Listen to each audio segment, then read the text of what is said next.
You ask Tiger to solve. This deals with linear equations with one unknown. The final result is x equals 10. Let's solve it step by step. Simplify the expression. Expand the parentheses.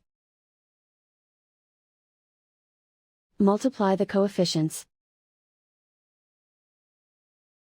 Simplify the arithmetic. Group all constants on the right side of the equation. Add 50 to both sides. Simplify the arithmetic.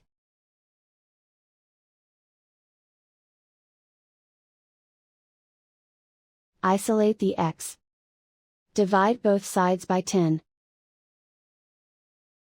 Simplify the fraction.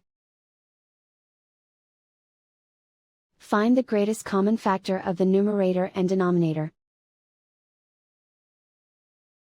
Factor out and cancel the greatest common factor.